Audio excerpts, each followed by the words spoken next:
for coming. Everybody having a fun time so far?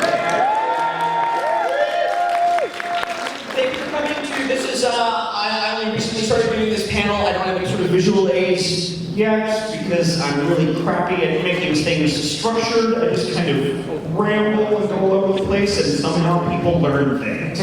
So, if you are at any point confused about something, you know, that's what the question microphone is for. I doubt I will cover the full hour with this stuff talking.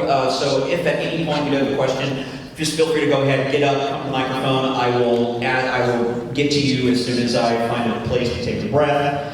And yeah, we'll just have some fun and I hope you learn some stuff. So this is creating voices. I started doing this panel just because so many people ask the question at cons, how do you become a voice actor? But they never really, we never really have time to get into the nitty-gritty about like personal approaches to voice acting or anything like that on these panels. It's usually, you know, the answers usually range from like, raise your hand if you've ever heard this answer. Become an actor first, go and take theater, go, you know, do anything like, you know, like you move to where the work is, you know, get an agent, do all that stuff. Like, I mean, it's true, and those are important things.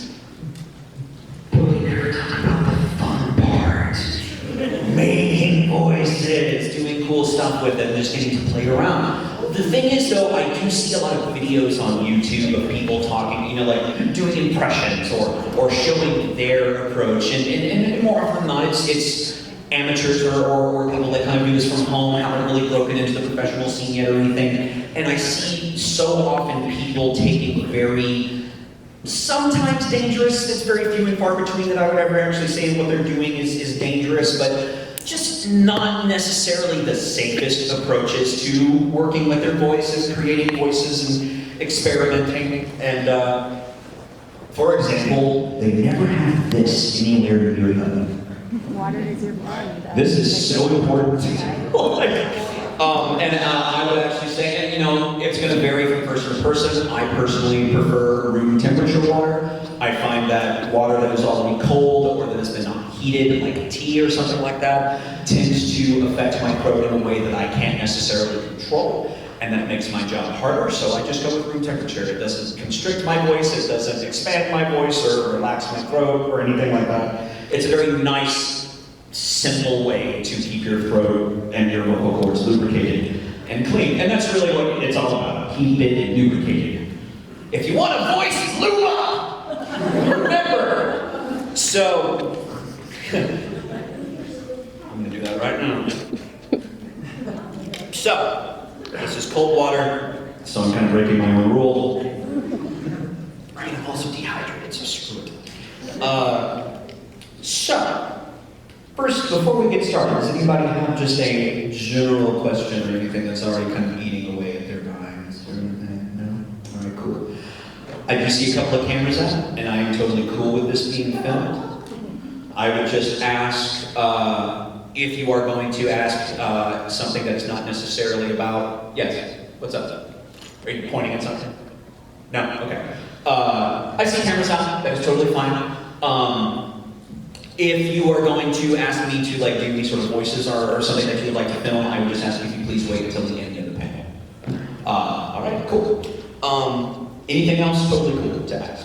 Yes? When you come up with your voices, do they come from you? Do you invent them yourself, or do you follow what other people tell you? It varies from project to project. Most of the time, especially in, let's say, commercial voice acting. So, like I'm going in and I'm doing, let's say, just a local, back in my hometown, some local spot for like a car dealership or something. More often than not, the clientele will also hire someone that they have given the directions of like, this is what I want for my commercial, and that person will be the person that is guiding the actor through, you know, and making sure that the client's needs are met. And generally, most clients have no idea what they want. Like, you get these, actually, no, I'll see if I can find it, but you'll get these sides or these very long, convoluted emails talking about how you really would like for it to sound next door neighbory, not too announcery, whatever, but keep up the energy, and maybe someone who really has a connection to the product. Like maybe, you know, they had a divorce and this product saved them. It's like, it's a freaking tire, dude. Like, come on. So, and like you just get these long, ridiculous things. It's like, basically all that means, if the directions are more than 2 sentences long, and I've seen some that are 3 pages long of what clients are looking for, that means what?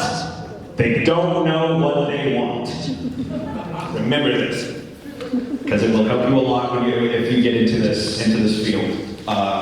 It is your job to just do what feels right. Take direction, change, but just kind of go with it in those situations, and eventually you'll find something that works. Most of the time, though, to keep answering your question, most of the time, I am in fact coming up with voices on my own, and I'll base them like in the term when doing anime. A lot of times, you know, obviously we're hired not just because we can portray the characters, but because hopefully we sound somewhat similar to how they do in the Japanese, so that there's not too much of a glaring difference in experience between watching the sub and the dub. So there is that form of kind of paying homage to the original, but I do still throw my own thing in there. I'm still adding, as an actor and as an artist, I'd really be doing myself and the audience a disservice if I wasn't putting myself into the role fully.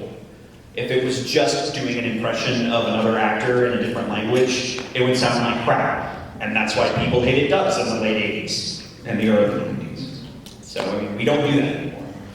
All right, so, creating voices. Have your lube. There went my back. All right, so,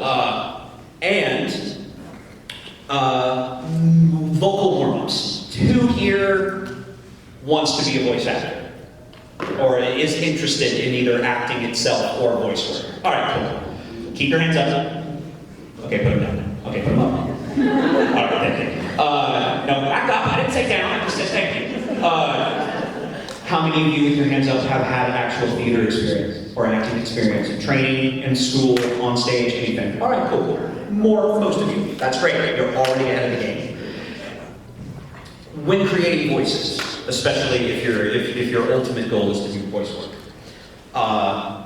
imitation is totally fine. If anyone's ever told you otherwise, when it comes to creating voices and just having fun and playing with your craft, if someone tells you, don't do imitation, they're full of crap. Don't listen to them. Imitation is fine. Imitation is where we start with everything. I got inspired to become an actor because of the actors and the cartoons that I grew up with. The ones that, I think my first words in this world were DuckTales, woohoo.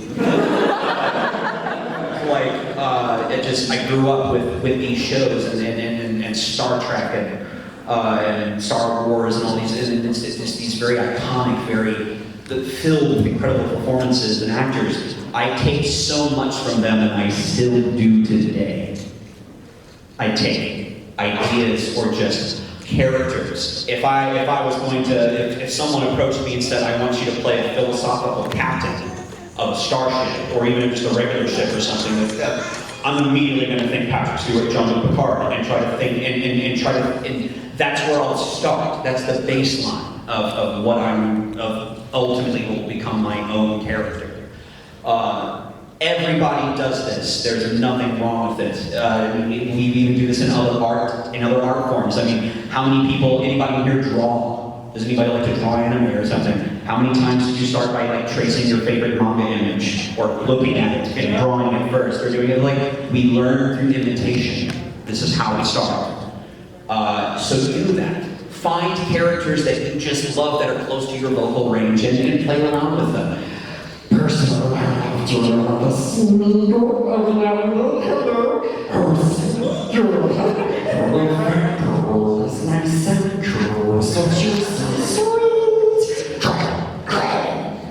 stuff like that.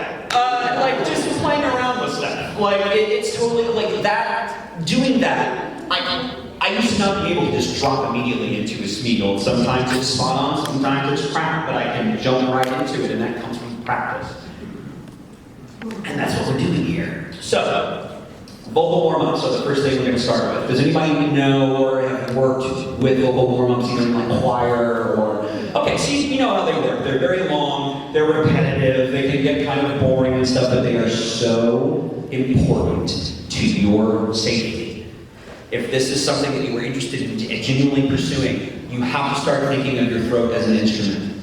Same if you've ever been in a band, you know, you're told from 1-1, take care of this instrument, clean it, take care of it, and make sure, like, don't beat it up or anything like that. Your throat is the same thing, like your voice is an instrument. And through these practices and stuff, like, you're going to learn to play with it and tune it to whatever way you want to. The vocal warm that I used was taught to me by Ian Sinclair.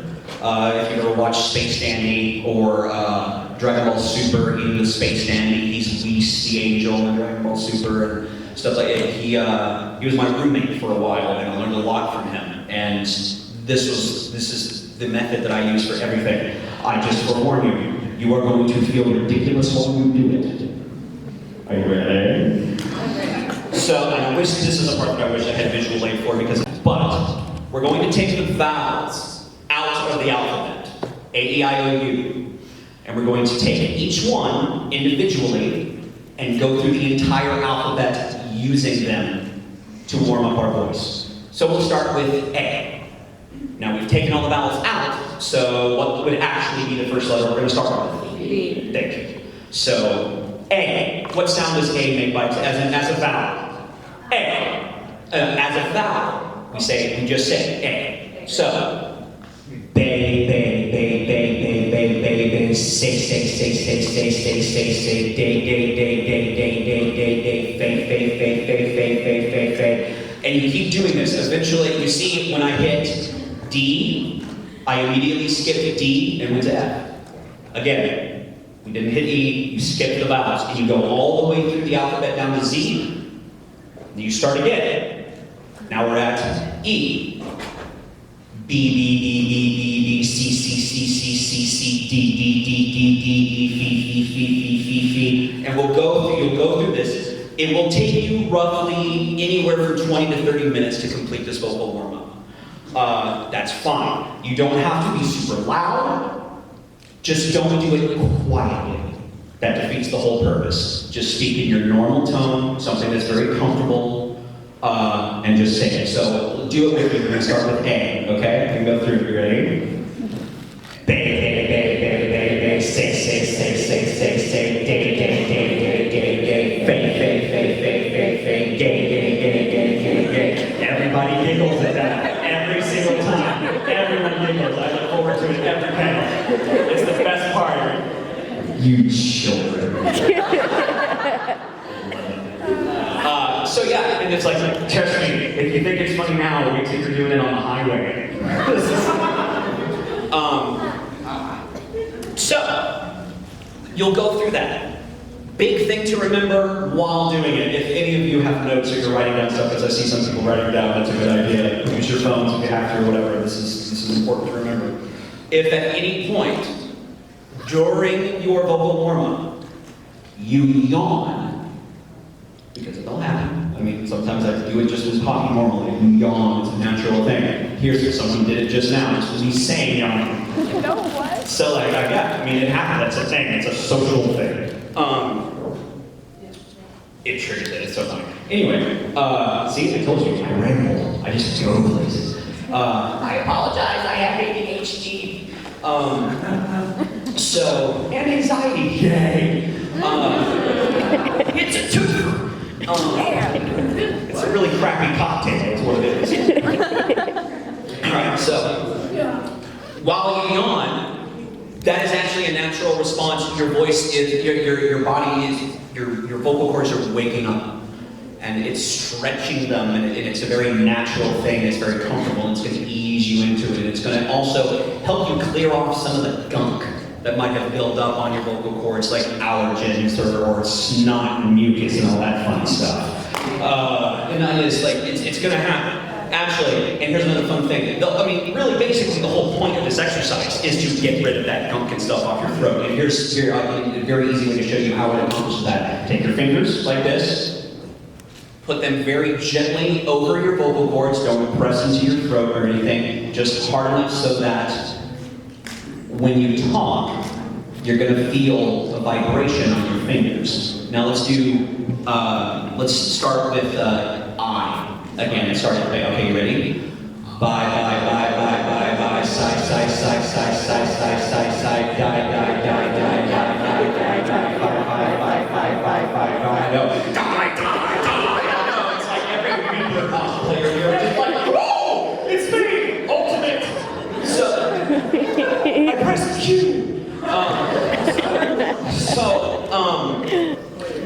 Did you feel the vibration? Yeah. That's the entire point of it. Did you feel how the vibration never stopped for an instant, even as you changed letters? That's the whole point of this exercise. It's just that constant vibration that's going to warm up your vocal cords, shake off that nasty gunk, and it'll get you ready for doing voices. Now, another thing to remember, if this is your first time really working with vocal warm-ups and with playing with your voice in general, if at any point during this vocal warm-up, going from A all the way to U, and B to Z, if at any point during that 20, 30 minutes, your throat starts to feel very tight and it starts to hurt, stop. Immediately take a drink of water and do not talk for about 30, 40 minutes. Just sit there, just go do something else for a bit, step away, and then come back and finish your warm-up. One of the other biggest mistakes I see is people, again, this is where I think of it as a dangerous thing. If you are not resting when your voice feels like it's hurting, this is not a no pain, no gain type of situation. This is not a push through it and it'll just get better. You can destroy your voice. We had an actor come in, actually anybody familiar with the actor Rico Fajardo? Couple? All right, a couple people, very big, like he's starting to make a name for himself. Thank you for coming, guys, y'all have fun. Sorry to call you out. Thanks for leaving! What was I saying? See, I told you. Yeah, damn you folks, thank you. All right, I see so many people, like it's not a push-through thing.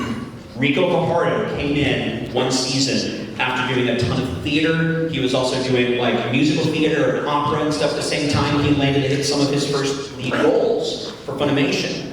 And he was doing some insane stuff, like one of them was a shouty character. And he had never had to do anything like that before. He developed polyps on his vocal cords. Polyps, like giant little bubbles, scarring on his vocal cords because of the strain, because of continuing to push. Like sometimes he would be screaming, he would taste blood, and he didn't stop because he didn't realize exactly what he was doing. They had to have surgery on him. Like they had to go in and shave his cords. It is exactly what it sounds like.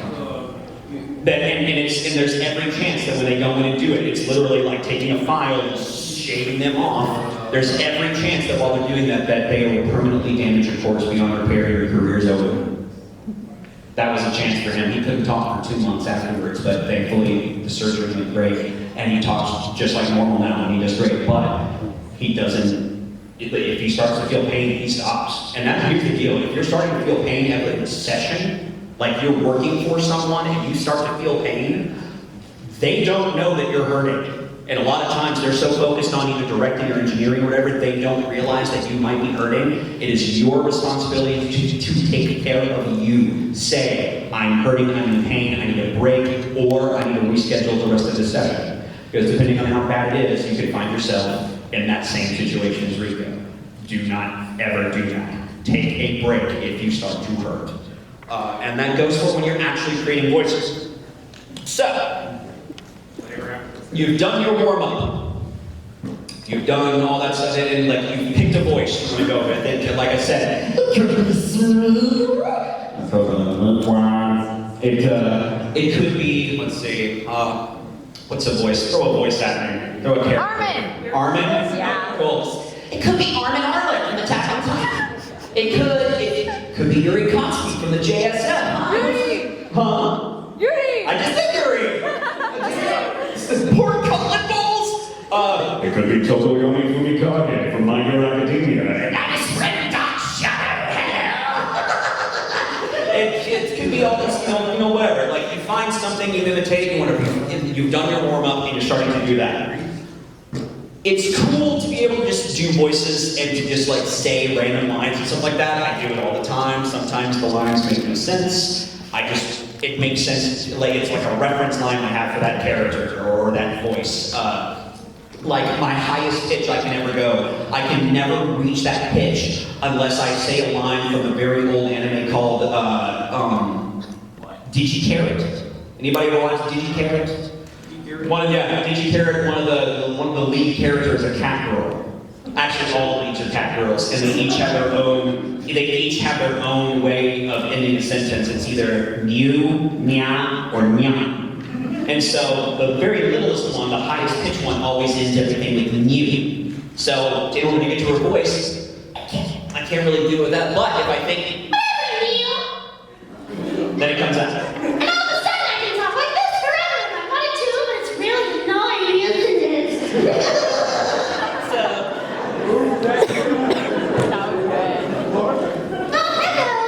So, I mean, that's about the highest I can go and maintain and still be able to somewhat act. But like, this all came with practice, kind of like what we're gonna do. So, you have your voice, you're doing all that. Fine, and you have your lines of dialogue, maybe the character says something really, famous, like, oh boy, let's go,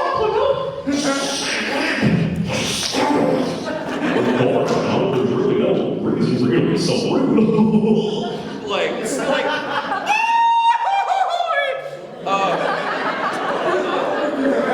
you do these things, but it's not necessarily going to help you find those voices and everything to lock in on them. The best way to do that is to actually have dialogue, or to just have something to say out loud. And here's where another great practice comes in. You can kill two birds with one stone. Not only do you get to practice your character voices, but you get to practice another crucial skill that if you do not have it, you will not make it as a voice actor in the dubbing industry, I guarantee. Two types of people that I know actually make something, like actually go far in this industry. That is people that either have a background in music, or musical theater, or it's people that can cold read. Cold reading. You have to be able to cold read. You have to be able to pick up, because here's the deal. Every anime I've ever recorded, unless I was the script writer on it, I've never seen the script until the moment I stepped in the booth and they say go. There is no rehearsal. There is no chance to research it. There is just, this is your character, first cue, go.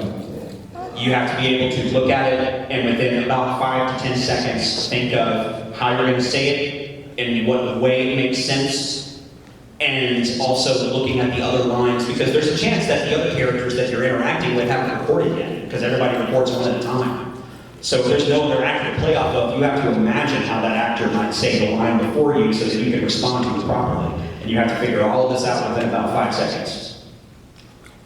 And pick up a random magazine or a newspaper that you might have lying around the house, a pamphlet, a manga. I recommend manga is fun, especially just for playing the voices. But if you're going to practice cold reading specifically, I do highly recommend magazines or just opening up articles or something on the internet. Open them up, look over them for a couple of seconds, like even if it doesn't have to be the full article or a whole paragraph or something, start with something small like 2 sentences, but get to the point where you can open it up and say new characters if you rehearse it. That's a big thing. So, any questions so far? Yes. Hi, kind of going with what you were saying. Do you necessarily have to have a plethora of characters in your head to be a VA? Absolutely not. I know a lot of people, there's plenty of VAs in this industry that most of their characters sound exactly the same. They just have, pretty much one voice. It's their voice. But here's the thing. your voice, whether you realize it or not, is unique. There is something about your voice that no one else has. And when you figure out, as long as you know how to work with your instrument and manipulate it in the way that you need to, at the drop of a hat, you can be a voice actor. Also helps to know how to act. Yes. I was actually going to give an example, like when my kids were little, my daughter liked the Harry Potter books, but she didn't want to read them. Right. So I read them out loud to her, and I would take the voices Yes. of the characters. And then when she went to go see the first movie, she's like, Mom, you got them all right. Really funny, actually. Joel McDonald. Is anybody familiar with that name, Joel McDonald? Okay, you know. All right, cool. Oh my God, guys, you have homework. He was only. Did anybody see Space Dandy? Yep. All right, he was meow. What? And like Joel McDonald, he's been one of the, he's a director. He's worked at Funimation as a director. Worked at Funimation as a director for as long as I've been there. He started the same year I did. Now he's the head of voice and stuff at Gearbox Entertainment. So he's moved up no hurt. But Gearbox made Borderlands, for those who do not know. He has a kid now. He's a father, a recent father, and his oldest is like 2 or 3 years old. His name is Beck. And Beck is old enough to know what he does. And he's been reading to him. He loves story time. He'll do voices and stuff. And Beck is really into the Marvel universe right now. So every time that it's story time, Beck will give Joel directions. This little 2-year-old will just be like, that's story, that's Hulk, yeah, that's Black Widow, Basically what he's saying is, these are the voices you have to do. And so Joel will have to do those voices. Your story reminded me of that. There's one other thing. One thing I find too is like if you're doing an accent, like an Irish, think happy, Scottish, think angry. Nice! Yeah, very much so. Yes, that is absolutely right. Yeah, for me, I think of it as pitch. Skulls kind of start down here. It's more of a guttural, very low. But you go up here, and then you've got the Irish, and everything is a little lower. It's a little peppier and lighthearted, you know. So like, yeah, I just think of it in pitch that way. And you're like, yeah, but absolutely, happy, sad, whatever. That's a great example. And here's the deal: everything I'm telling you here, you might find that, you know, I say high pitch, she says emotion. Find what works for you in that term. A great way that I've seen some voice actors approach a line, because you know sometimes characters have a very specific cadence that they follow. They'll do a roller coaster with their hands as they're recording, and so like, and I'll do it sometimes with laughing. Like when I was doing, I'll show y'all. Do y'all want to learn how to laugh? Yes. Do y'all want to learn how to do a laugh? Okay. Yes. So. Evil laughter especially is really fun, but just getting to learn to laugh in general for dub, like when you're not actually like amused by something, it's also a very crucial skill, I think. For me, it just starts with the very breath control. Like any singers in the audience, like you understand the importance of breath control, and this might actually be a lot easier for you. I can't really sit up as straight as I would like. Don't push yourself. I'm trying. I'm good. All right. Sit your back up straight. As straight as you can. When you breathe in, you're going to hold it. Try to hold it with your diaphragm. Don't hold it in your... hold it in like it's going to be in your chest, obviously, but try to keep the pressure in with your diaphragm. And try to think of your diaphragm as being like a little seal with a button. Imagine that you have a button in your hand that's going to open and close that seal rapidly. So, taking a breath. Hold it with your diaphragm here, and just go.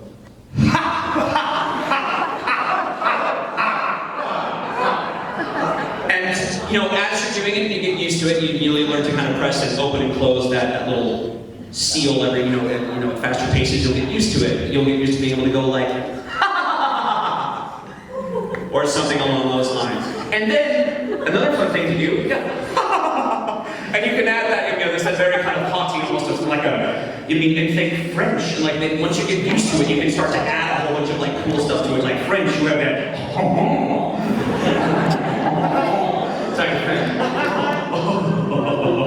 Type thing. Like, you just really play around with it, and then think of like that person with the roller coaster. One way I would do, like especially really over the top villains, is if I was watching the screen and like the character started with like an open mouth, and then they would like go off screen for a second, like they were, I don't know, like getting into this motion of type of thing. I would memorize the timing by doing this, and so it would be something like.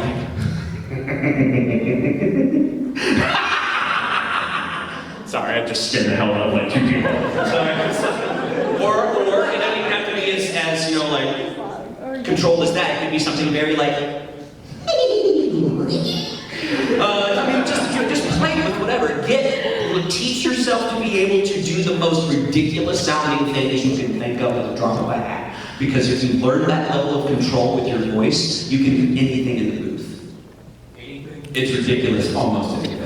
Within the limits of your own voice, obviously. Like, you hear me talking normally, this is very close to, like, if you've ever seen Devil as a Part-Timer. It's or Snow White with the red hair. Satan and Zen.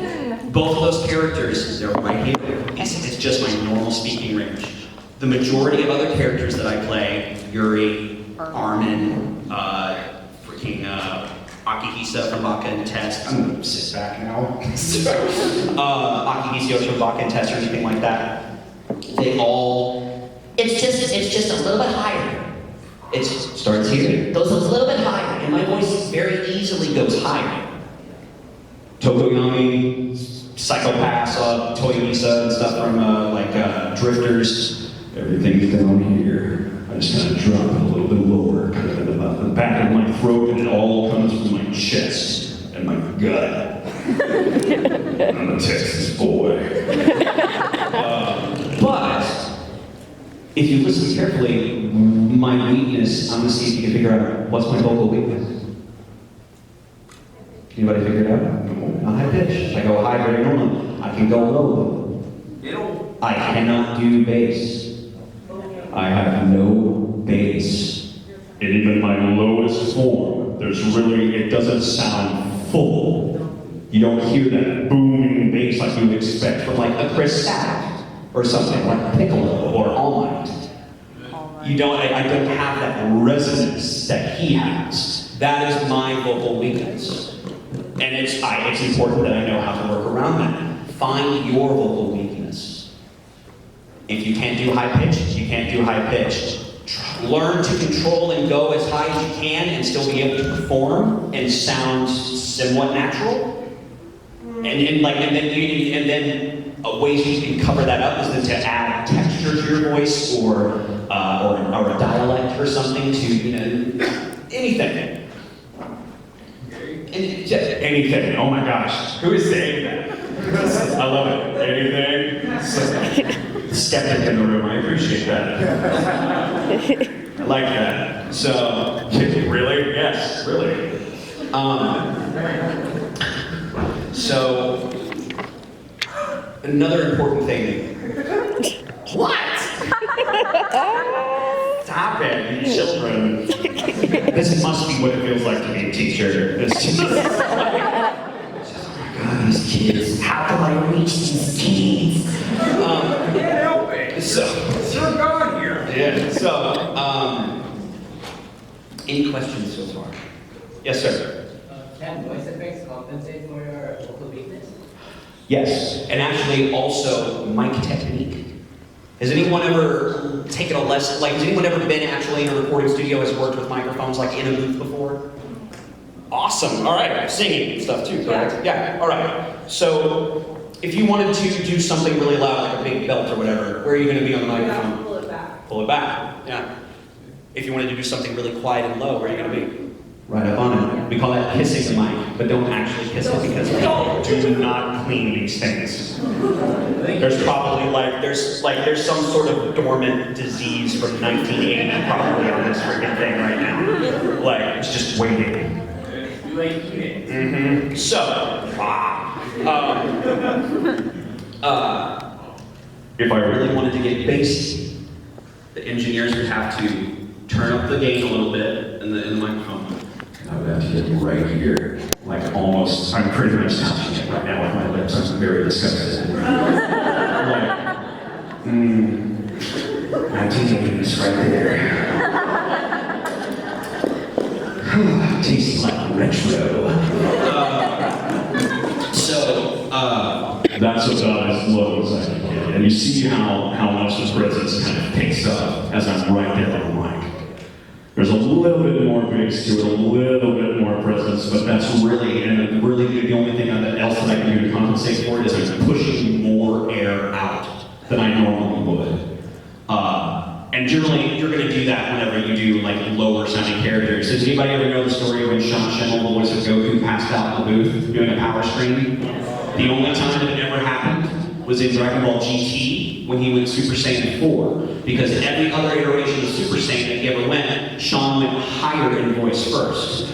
When he started, it was always really high, so he closes off his throat a little bit to reach those, kind of the same way that I do to reach my higher pitch, like to reach Armin or something. I close off the back of my throat and it becomes almost a nasally sound. But if I'm there and I'm screaming, and if I do like a type sound, I'm pushing very little air out over the course of that. That's very easy to keep control on. I'm not going to push too much or put too much pressure on my chest or on my throat, and that's not going to cause me to pass out. But the lower you get, the more you have to open up and the more air you push out. So when Sean went Super Saiyan 4 for Dragon Ball GT for the first time, it was the lowest voice Goku had ever had. So instead of going, ha, he was going, ha. You hear that difference? Just more how open it is. All that air being forced out. He had a big power scream. Next thing he knew, he was on the floor. And it was just, yeah, I mean, you have to be careful with that stuff. He almost died. Say it again? He almost died. No. Someone had a hand up over here a second ago, I think. Yes, and then I'll get back to you. Because you've done so many roles, how do you keep yourself from slipping into another voice when you're doing something? Like, say, for example, as you learn the character is evolving, and all of a sudden you find it's not, you're having trouble keeping the voice the same? Right. Yeah. It happens, but usually whenever we go in, like every recording studio that ever works on something like this will always keep a reference file from the very first episodes. And obviously the voice is going to, like you said, as the characters grow and go through whatever, and they go through their arcs, their personality is going to change, and sometimes there's time skips and they get older, so the voice does naturally change just as the characters grow. Armin is a great example of this. Because Armin, when he first started, obviously he was a little kid, so everything we did for the first few episodes was really high-pitched. Like it was up there, it's like that little kid sound, and in order to make it have that kind of frailty in that, so I pushed a lot of air out, and so like this is little Armin right here. It's just, what was one of his lines? The walls are just a manifestation of their fear. It says, one time, someday, they can't last forever. One day they'll all come crashing down. It's just a matter of time. Time skip. Armin's roughly around here now. He's like 3 years older at this point. He still has kind of that frailty, but he's trained now. He has a little bit more confidence in himself a little bit, but he's not in his capability, only in his capability as a soldier, not as himself as a human being. Then Armin's speech. I am a soldier, and I have dedicated my heart to the restoration of humanity, sir! Do you hear that more intensity there? That's literally seconds after he just found out that Aaron and Mikasa don't see him as a bad friend. And that he's not weak, and that he's not a burden. He was the only person that felt that way about himself. He was his own worst enemy. The moment that those thoughts and feelings were out of his head, he changed. And so the voice changed along with it. It's still within the realm of the original of what we started with, but so much has happened to him. There's just that little bit of character, and it makes all the difference. So sometimes that type of growth never happens, and if that's the case, if we're ever out of voice, we just check the reference, and I keep it that way.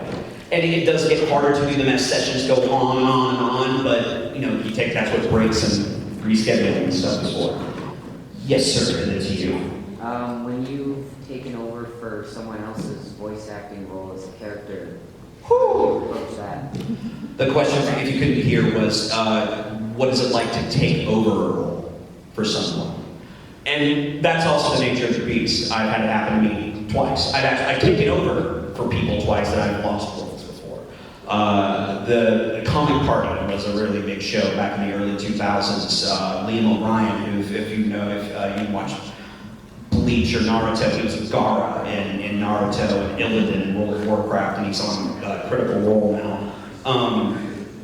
He was a character named Taishi, and when season 2 came around, his company didn't get the rights for it. They weren't, and I guess they just either they did too low or whatever, and they went to a company that I was working for, and I got to play Taishi for the second season. I mean, that's just the nature of the beast. I had initially I was the original Simon for Grelle. And then AE Films lost the rights to that, and it went to California, to Bandai, and you know, so it happens. It sucks. It's a horrible feeling when you lose a role, but it happens more often than most people realize. So it's kind of something you need to get used to. Taking over a role for somebody else, you never get used to that. At least to me. Like, I'm proud of the work, and I'm happy to get the work. Issei from High School DxD, for example, I took over after the second season, because of some legal issues with the original voice actor, that he will never work in this industry again, basically. So it's and so the reasons behind me taking over that role were definitely awkward and uncomfortable, and some people still weren't happy with it, even though the reasons were completely illegal and immoral and ethical thing. They wanted the original actor, and I get that, and I'm not going to please everybody. It's a hard responsibility when you get handed another role, especially if they also want you to do an imitation of the original actor, because then job, and I'll do it well, and I'll get paid for it, and I'll be done. But I got into this because I'm an artist, and because this is my art, this is the way I express things and entertain and try to reach people. And if I cannot put my own piece of originality onto a character, there's no point in me playing that character. Like, I don't grow from it, I'm not challenged by it, I don't become a better actor as a result of it, I'm just imitating 100% another person's style. And that just feels like stealing to me. That's different from imitating something or taking a cue from another character or something and then creating off of that. That's just outright trying to be another person. I don't think it works. Thankfully for High School DxD, they wanted me to just do my own thing. And so Issei is my own character. And thank you so much. 15? All right, cool. Any other questions? Yes? Actually, I'm just going to make a comment. The one Okay. thing I always find interesting is the first time when we get to a microphone, and then they start going, do I sound like that? Is that Yes, absolutely. The first time you ever put on, I bet you felt this too, the first time you put on those headphones, the cans, as they're called, and then the first time you hear yourself in the microphone, it is the most horrifying experience. It's just like, oh, that's what I sound like. Why didn't anyone tell me? And then you get that first DVD or something and you watch it, and you're just like,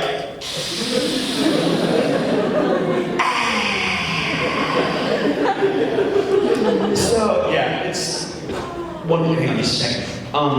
Because we've only got like 15 more minutes. I can just do this last 15 as just a Q&A, or I can continue talking. Who would like me to continue trying to cover some voice tips and stuff? Who would like to just answer questions? All right, I'll do some more voice stuff. Okay, the last place where did I leave off? You're hearing your voice in the mic.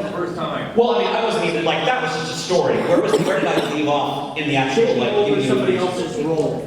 Okay, so, I mean, I can't really teach you anything when it comes to taking over somebody else's role. Everybody's going to deal with that in a different way, in their own way. For me, it's not fun. So, let me think. We covered... You were doing loud. Vocal warm-ups, we've covered. I did not show you all the rest of laughing. Thank you. That was the other thing. I would like to show you all exactly how to do it. So we practiced. Take your positions again. Straighten your back. I want to leave here with you guys feeling confident in your ability to at least start building your own maniacal laughter. So Here's how we're gonna do it. Everybody knows the traditional, like, mwahahaha type play. No? You know what I'm talking about? Well, think of this as an arc. You'll start here.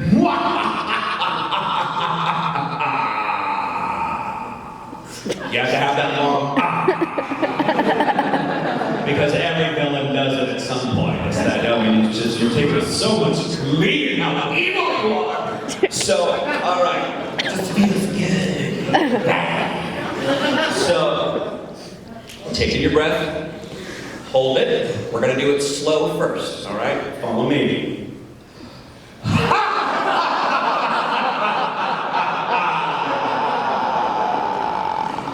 Very good. That was nice. Let's do it one more time. A little bit faster. Okay, ready? Hold in. Get your diaphragm comfortable.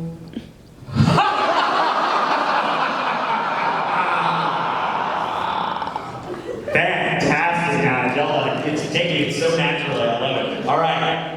One more time, and now we're just going to do it. Just go ham with it. I want you, there is nothing too loud, there is nothing too over the top. But if it starts to hurt while you do it, what do? Thank you. All right, you ready? Take it, hold it, make it good.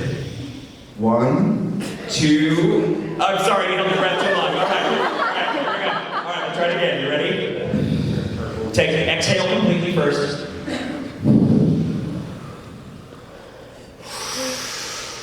One, 2, 3.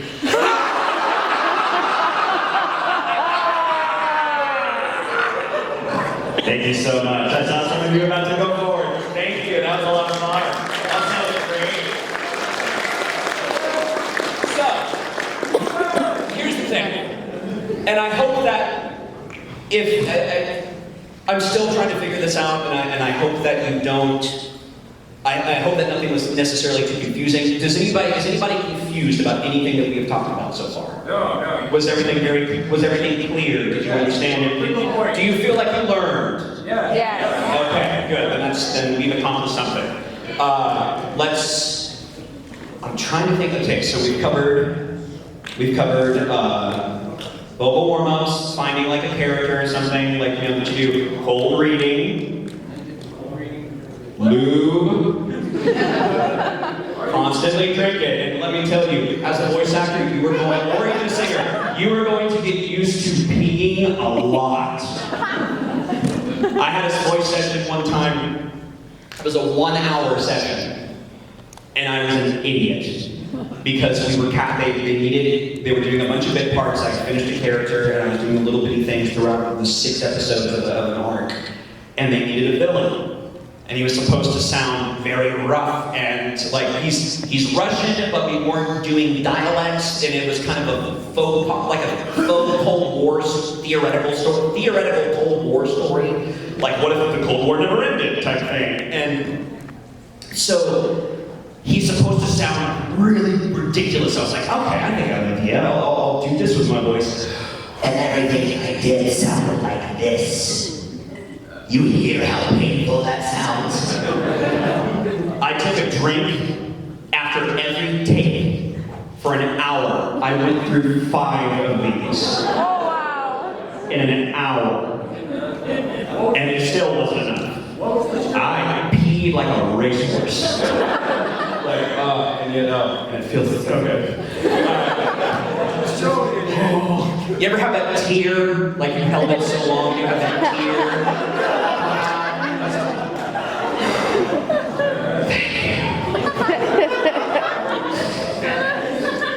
Thank you, modern time. Thank the engineer gods for that. Cool. So, got about 10 minutes. Any questions about what we've covered so far? Just yes, sir. Go ahead.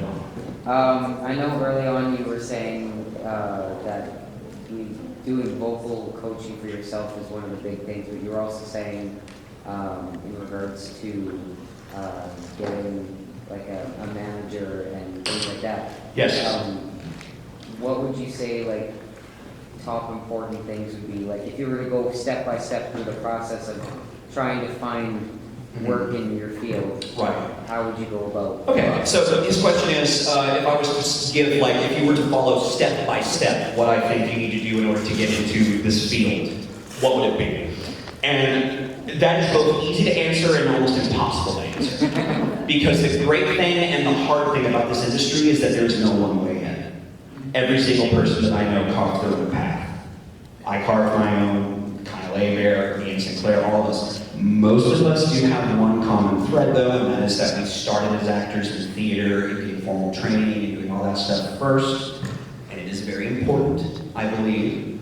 Some people haven't. Kyle Bear, for example, got his start in radio. And that's how they found him for Dragon Ball Z. You know, he became the announcer for Dragon Ball Z for the majority of my childhood. And it's like, it was that very kind of radio field. That's where he got his start. And that took him all the way out to California where he's doing stuff in freaking Disney movies. He was Ryu in Wreck-It Ralph from Street Fighter and stuff. So, because he is Ryu in Street Fighter now. And like, yeah, he is. He's Ryu in Street Fighter. So like, I mean, like, starting in radio is now one of the most iconic fighting characters of all time. Like, you never know where your industry, like where your path is going to lead you. And make no mistake, if you try to go for this, it is going to be your path, nobody else's. Nobody else can 100% tell you how to do your path and find your job. I would say, however, there are a few important things to try and keep in mind and to achieve and to maintain throughout your career. First, be easy to work with. How many times have you worked with somebody that was not easy to work with? Yes. Did you ever want to work with them again? Do you think someone's going to want to work with you again if you're not easy to work with in the voiceover world? They don't have time for that crap. Be easy to work with. Be kind. Be gentle. Like just be a pleasant person. Honestly, adding your own like criticism and stuff, because like one of the big mistakes I see people that will come into auditions at Funimation and just looking at the sides or something and be like, well, actually I've seen the subtitle and that's not actually what it said. Actually, if you really want to go accurate, you would have the character say this, and I think that they're going to impress people. You've impressed no one. All you have done is make yourself get blacklisted very quickly. Yeah, very quickly. Yeah, it's the same. Like, we pay people very well to translate these. Most of them lived in Japan first, and now they live in the States. We don't need people's opinions on what's accurate or not. We know the job. Don't comment on the work. Don't comment on, like, that's the deal. It is absolutely 100% to be a fan of something and to go into the work and work in that field. Hi, that's me. I loved Pokemon, and like, I mean, I told you, I loved cartoons and acting ever since I was a kid. I fell in love with anime when it hit the country, like Pokemon released in the 90s, and I've been hooked ever since. That passion is what drove me really to go this route in the industry. Instead of thinking, I'm just going to go straight to LA and try to make it like Disney or video games or something, I wanted to go into anime specifically. So I stuck to my home state, Texas, and it's been very well for me. But I'm not going to tell you to do exactly the same thing. I don't know if that's going to work for you. That'd be completely irresponsible of me to say, no, just do what I did and it'll work out great. And you owe me $600.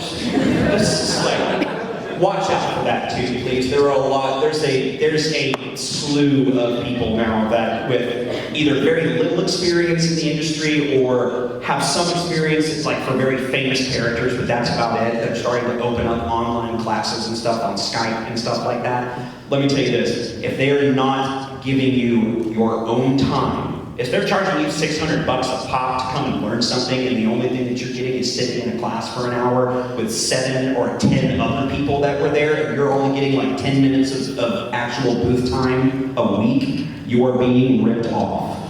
And if they're doing it through Skype or something like that, I understand, like, Skype is a useful tool, and it's a great way, but again, only one-on-one, if you can. I do not believe that you can learn to act or learn even like some of the major techniques you will need if you were in a group setting. Try to get one-on-one. That said, there are a lot of people that offer workshops and other classes and weekend-long things all over the country. Dave Benoit, Maurice Tobias, gosh, I'm sorry, I'm brain farting right now, but there's so many people out there good, reputable, who've been working in this industry for years and have experience in every facet of it. Those are people to look for, and those are people to learn from. Just please be careful, because there are a lot of people out there that are just wanting your money. Be careful. Take direction. Be able to take direction. We've had people come in to audition for stuff, again, and they'll do their best Cartman or their best Kermit. I mean, hey, I can do Kermit, sure, whatever. But like, we don't need Kermit the Frog. If we wanted Kermit, we go to Disney. They have a guy. It's just like, they have a guy for that. And it's like, and so it's like, no, that's a great Cartman. All right, no, actually, just give me your voice. I just want to hear what you can do. And then they'll throw out their best Foxy or Yoda or whatever. And they'll keep doing voices, like silly things or whatever. All they have done at that point is prove that they can't take direction, and they are never called back. Go in and do the job. And then leave. Don't stick around. There's a lot of people that'll come in and like a lot of new people that'll come into Funimation, they'll have their first session, they'll be there for like an hour, and then they'll just go and sit in the front lobby for like 4 hours. People have jobs to do. Don't just sit around. Leave. They will love you for it. Do your job, do it well, be kind, then get out of the way. So, yes? I was actually just going to add to that, is that you could be the best voice actor in the world, but don't underestimate the ability to get stage fright if you're alone in a room. Oh my God, no. Okay, here's the deal. It is so much harder to be a voice actor than it is to be a stage actor. Because on stage, your entire point is to immerse yourself in what is happening on stage. Yes, there's going to be a fright issue, and especially stuff happens like, I still to this day get butterflies before an opening ceremony, or before I go up on stage for anything. I still get it. That's just ingrained in me. But once I get going, I'm fine. But that terror is still there. I just pretend that no one is in the audience. That's the whole point of theater. Your job is to pretend that no one is there. And normally they're so quiet, unless they're laughing at something or whatever, that you're not even going to realize they're there. You're immersed. Voice acting is literally standing in a little box and 2 people are looking at you through a glass door like you're an amoeba in a microscope going, okay, let's do it again, but with talent. That's so. So don't underestimate, don't think for a moment that theater is the harder thing. Okay, you need to go? Yeah. All right, and I want to keep talking. You guys have been so much fun. I hope you learned some stuff. If there's anything that you had a question about, please feel free to come see me at my table. I'll be in the illusion all weekend. I would love to come and talk more about this with you and help any aspiring actors. Until then, please be awesome and enjoy the rest of the weekend, guys. Thank you so much.